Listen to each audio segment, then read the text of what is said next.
Kedua lawan saling berhadapan di arena, siap untuk bertempur. Linlang dengan erat mengepalkan tinjunya saat dia melihat Guling yang berdiri di depannya. Pada saat ini, semua penghinaan masa lalunya tiba-tiba muncul di pikirannya, memberikan tekad lebih lanjut di wajah kecilnya yang keras kepala. Jika aku kalah dalam pertempuran hari ini, aku mungkin tidak akan pernah bisa pulih dari kenyataan itu semua, terutama dendam yang aku pegang ini, yang tidak akan pernah bisa aku hilangkan, pikirnya. Guling mengangkat dagunya dengan arogan, dengan dingin memusatkan perhatiannya pada gadis mungil namun cantik di depannya. Linlang, aku tidak ingin menyakitimu, bagaimana dengan ini? Kamu mengaku kalah dan aku akan melepaskanmu, bagaimana menurutmu? Linlang mengangkat kepalanya, dan menatap dengan tekad penuh pada Guling di depannya. Guling, aku sudah menunggu pertarungan ini untuk waktu yang sangat lama, ini adalah kesempatan langka, jadi bahkan jika kamu membunuhku, aku tidak akan pernah mengakui kekalahan. Kamu gagal menghargai kebaikanku. Guling tertawa dingin lalu perlahan mengangkat tangannya. Dengan satu gelombang lembut, dia mengangkat badai bencana dan mengarahkannya langsung ke Linlang. Linlang gagal menghindar tepat waktu dan terkena badai dahsyat tepat di dadanya. Tubuhnya terbanting beberapa langkah ke belakang dan terhenti di tepi arena. Dia menyeka noda darahnya sebelum menyerang Guling dengan cepat, matanya dipenuhi dengan tekad sedemikian rupa sehingga menyakitkan untuk ditonton. Sebelum Linlang bahkan bisa mencapai Guling, pria itu tiba-tiba mengangkat kakinya dan mengarahkannya ke dada Linlang. Darah menyembur dari Linlang saat tubuhnya terlempar tinggi ke udara. Kemudian dengan lompatan tiba-tiba Guling mendaratkan tinjunya ke Linlang, membantingnya ke tanah. Tubuhnya mendarat dengan keras di tanah dan menabrak lapisan papan kayu di arena. Jumlah kekuatan yang digunakan Guling dalam satu serangan ini jelas terlihat oleh semua orang. Linlang.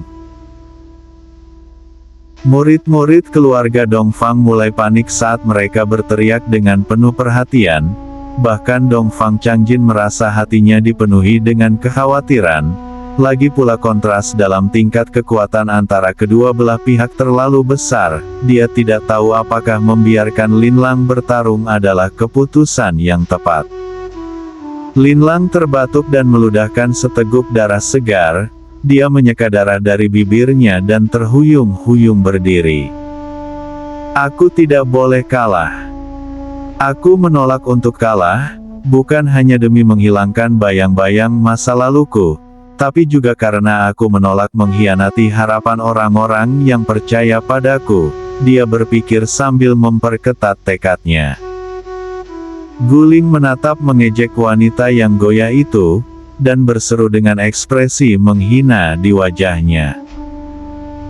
Linlang, aku matahari dan bulan, kamu hanyalah sebutir beras, cahayamu tidak akan pernah bisa mengalahkanku.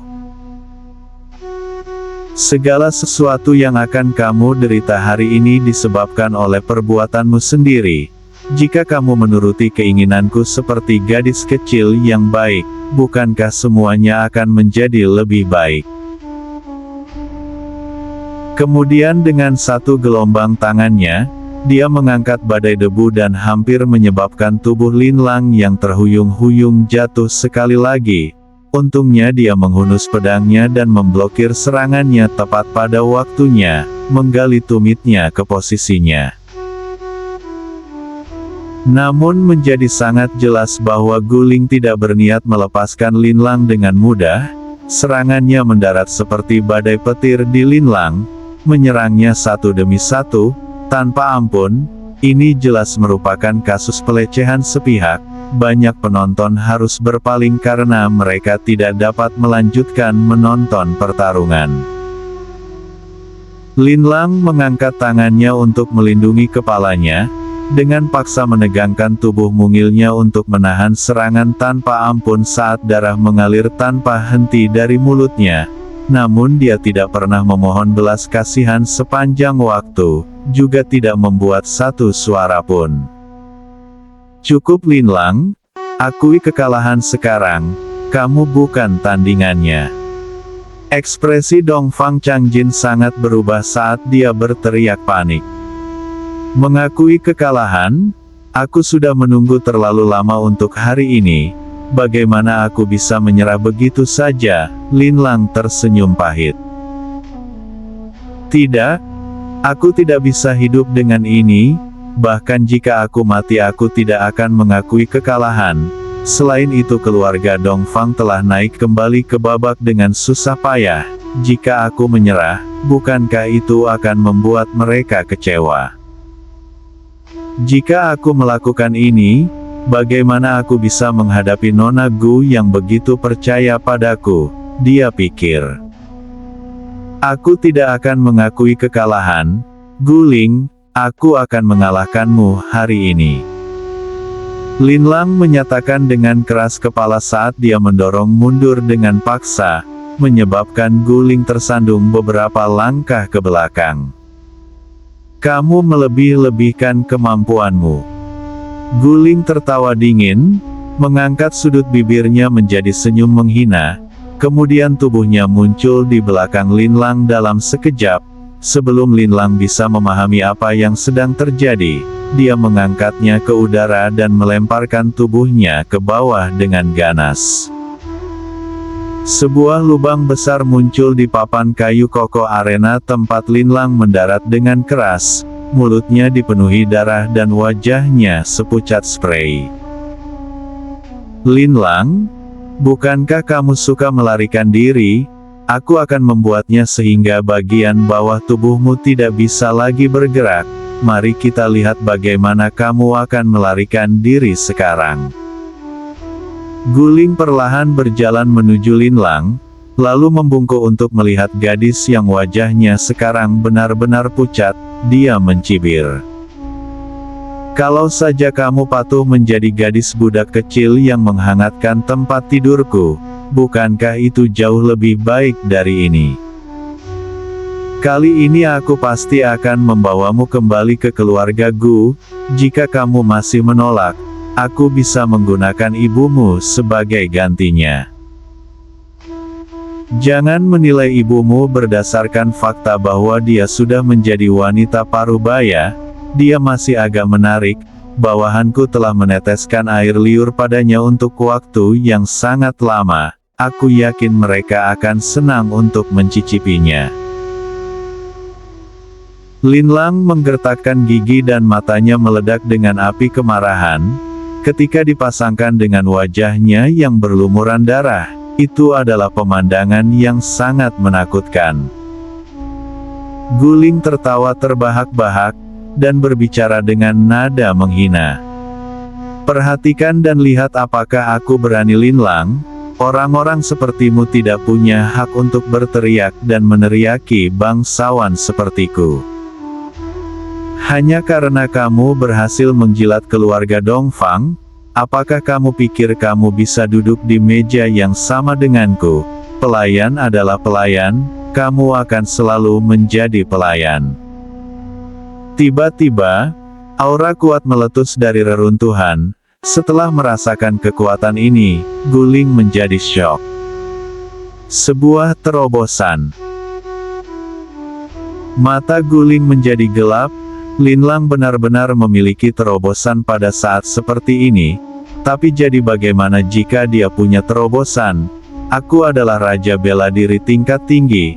Mengapa aku harus takut pada Raja Bela Diri tingkat menengah yang baru saja diterobos? Dia mencibir pada dirinya sendiri.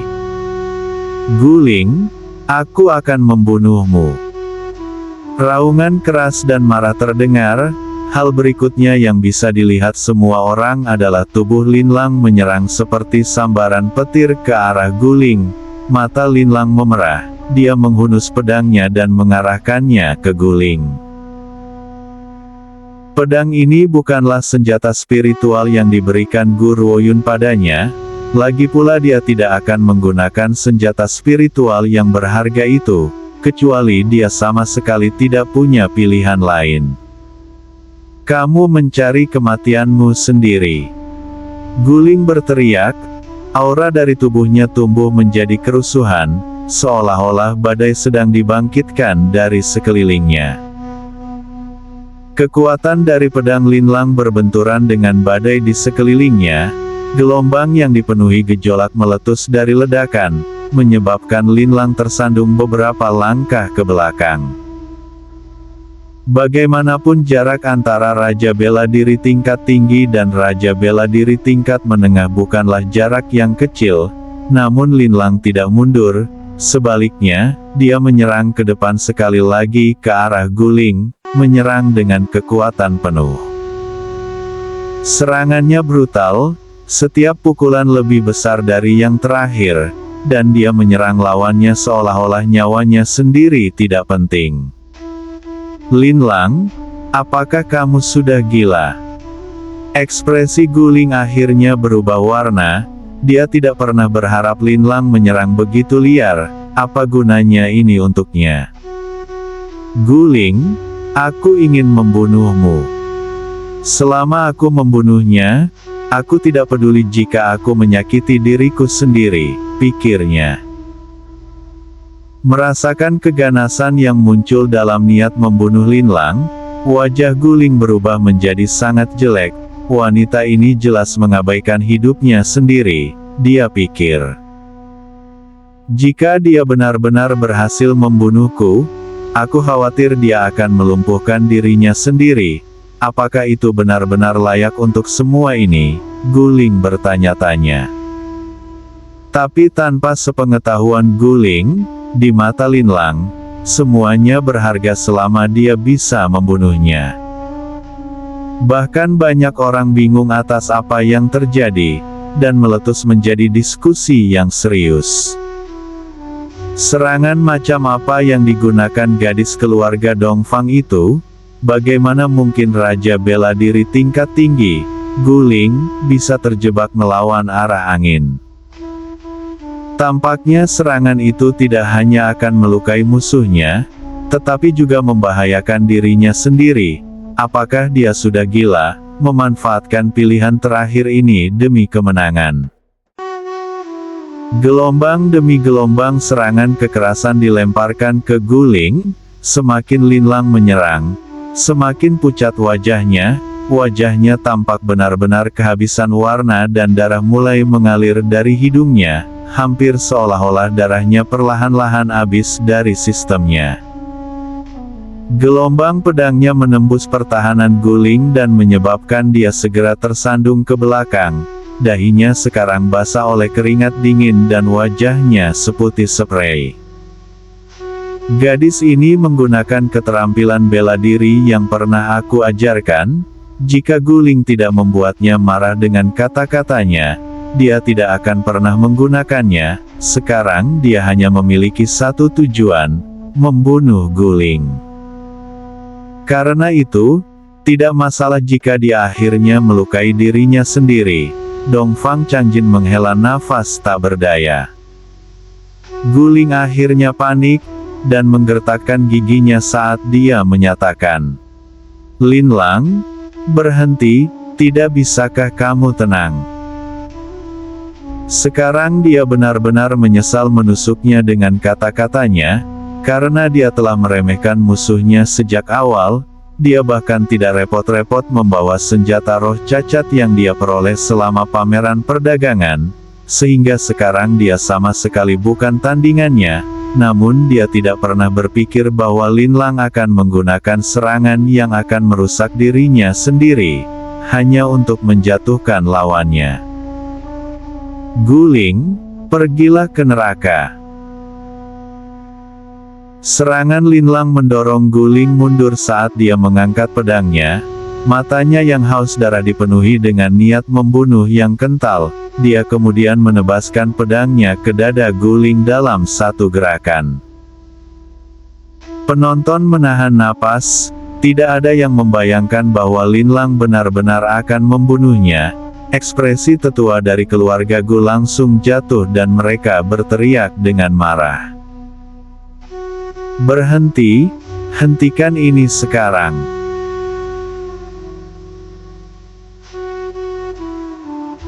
Kilatan cahaya putih tiba-tiba muncul dan menabrak dada Linlang sebelum tetua keluarga Gu bisa mencapainya. Tubuh Linlang segera terlempar ke udara, melesat melintasi langit seperti bola melengkung sebelum jatuh ke tanah. Tak lama kemudian, suara tua namun dingin terdengar keras. "Bersikaplah tenang sebisa mungkin gadis kecil, keluarga Dongfangmu memenangkan babak ini, tidak perlu ada kekejaman di sini." Suara Bai Xiangtian dingin, namun memiliki ketegasan yang tidak perlu dipertanyakan lagi. "Yang terhormat Tuan Tianqi sangat marah." "Bai Xiangtian, apa artinya ini? Kamu sebagai juri benar-benar mengangkat tangan dan membahayakan peserta." Bai Xiangtian meliriknya dengan dingin. "Para peserta di sini semuanya jenius. Kita tidak bisa kehilangan satupun dari mereka. Kerugian mereka setara dengan hilangnya daratan. Yang terhormat Tuan Tianqi, sebagai penatua dari Sekte Roh, bagaimana mungkin kamu tidak menyadari satu hal kecil ini?" Kata-katanya mengandung kebenaran yang begitu menakjubkan, sehingga sulit bagi siapapun untuk menemukan cara untuk berdebat dengannya. Linlang, murid keluarga Dongfang, dengan cepat bergegas ke sisi Linlang dan membawanya dari tanah. Mata Linlang tertutup rapat dan ekspresinya lemah. Serangannya telah merusak kondisi fisiknya dan membuatnya terluka parah. Kemudian dia juga harus menahan serangan Bai Xiangtian yang membuatnya terlalu lemah untuk berdiri. Linlang perlahan membuka matanya dan mencengkeram tangan Dongfang Changjin. Senyum perlahan muncul di wajah kecilnya yang pucat. "Tuan, aku menang. Aku akhirnya tidak mempermalukan keluarga Dongfang." Dongfang Changjin merasa hatinya sakit. Dia dengan lembut membelai kepala Linlang saat dia berjuang untuk menahan air mata, dan berbicara dengan rasa terima kasih. "Kamu telah sangat menderita anakku." Saat Dongfang Changjin mengucapkan kata-kata ini, Linlang menutup matanya sekali lagi. Jika bukan karena suara samar dari napasnya yang lemah, semua orang akan mengira dia sudah mati. Guling, yang telah lolos dari cengkeraman kematian, menyaksikan Linlang kehilangan kesadaran, dan tertawa. "Linlang pingsan, dia pingsan, karena dia pingsan, maka aku harus menjadi pemenang pertandingan, aku pemenangnya." Semua orang memandangnya dengan jijik saat dia membuat pernyataannya. Jika bukan karena fakta bahwa yang terhormat Tuan Xiangtian berhasil menyelamatkannya tepat pada waktunya, dia akan jatuh oleh pedang Linlang, dan alasan mengapa Linlang pingsan adalah karena serangan yang terhormat Tuan Xiangtian. Apa hubungannya dengan dia? Selain itu, yang terhormat Tuan Xiangtian telah menyatakan keluarga Dongfang sebagai pemenang putaran ini. Apakah pria ini idiot? Pikir mereka. Karena itu, orang-orang yang awalnya memandang rendah Linlang, tidak bisa tidak menghormatinya ketika mereka membandingkannya dengan Guling. Bai Xiangtian mengerutkan alisnya dan menatap dingin ke arah Guling, saat sedikit cemoohan melintas di matanya. Pemenang pertandingan ini adalah keluarga Dongfang. Jika bukan demi melestarikan individu-individu berbakat dari daratan, aku tidak akan pernah repot-repot menyelamatkan sampah ini. Dia benar-benar mempermalukanku di depan semua orang, dia berpikir marah. Senyum Guling perlahan menghilang saat dia menatap Linlang dengan bingung yang sedang dibawa keluar arena oleh murid-murid keluarga Dongfang.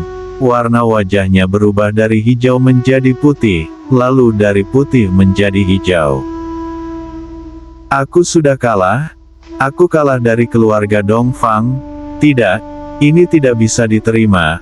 Bagaimana aku bisa kalah? Kekuatan apa yang dimiliki Linlang yang tidak berguna itu untuk mengalahkanku? Dia marah. Aku tidak kalah. Aku tidak akan kalah. Aku belum menggunakan senjata roh cacatku. Bagaimana aku bisa kalah? Bawa kemari senjata roh cacatku. Aku ingin pertandingan ulang. Linlang adalah pelayan keluarga Gu. Sebagai seorang pelayan, bagaimana mungkin dia bisa mengalahkan tuannya? Seandainya dia kalah dari orang lain, Guling mungkin tidak akan bereaksi berlebihan. Tapi ketika dihadapkan dengan kenyataan dikalahkan oleh keluarga Dongfang, dia tidak percaya sama sekali. Ekspresi yang terhormat Tuan Tianqi menjadi gelap. Jika kamu kalah, maka kamu kalah. Pilihan bukan terserah padamu. Penjaga, lempar si bodoh ini dari arena. Sungguh merusak pemandangan yang memalukan. Dia berhenti sebelum berbalik menghadap Bai Xiangtian, dan tersenyum dingin. Mengapa kamu tidak menghentikan pertarungan ketika Qingling dari Ordo Kedokteran mencoba membunuh murid keluarga Dongfang? Kamu bahkan membuat alasan atas tindakannya dengan mengatakan bahwa lawannya tidak mengakui kekalahan. Namun sekarang dalam pertandingan antara keluarga Dongfang dan keluarga Gu, kamu bergerak untuk menghentikannya. Bai Xiangtian, sebagai manusia, bagaimana kamu bisa begitu tak tahu malu? Seperti yang mereka katakan, langit mengawasi perbuatan manusia. Seseorang yang telah melakukan banyak kesalahan akan segera menghadapi pembalasan. Kemudian dia bangkit dari tempat duduknya, meluruskan jubahnya, dan berjalan pergi. Penatua Jiu bangkit dan mengikutinya, bahkan tidak repot-repot melirik wajah Bai Xiangtian. Saat dia melihat tindakan kedua pria itu, wajah Bai Xiangtian berubah pucat. Hanya keluarga Dongfang yang tidak penting. Apakah layak bagi kalian berdua untuk bertindak sedemikian rupa? Keluarga Dongfang tidak harus menghadapi Ordo Kedokteran atau Istana Dark Yin 2 putaran sebelumnya. Kalau tidak, mereka akan dikalahkan, tidak diragukan lagi.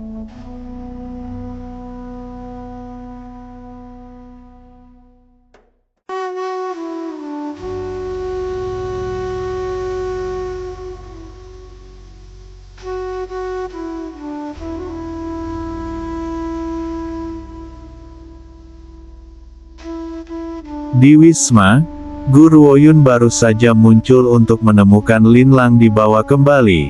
Dia mengerutkan kening. Apa yang terjadi? Setelah mendengar pertanyaannya, Wei Yi segera menjelaskan semua yang telah terjadi di arena. Ekspresi Guru Woyun tenggelam saat cahaya dingin melintas di matanya yang jernih dan indah. Tampaknya ujian harus berakhir secepat mungkin.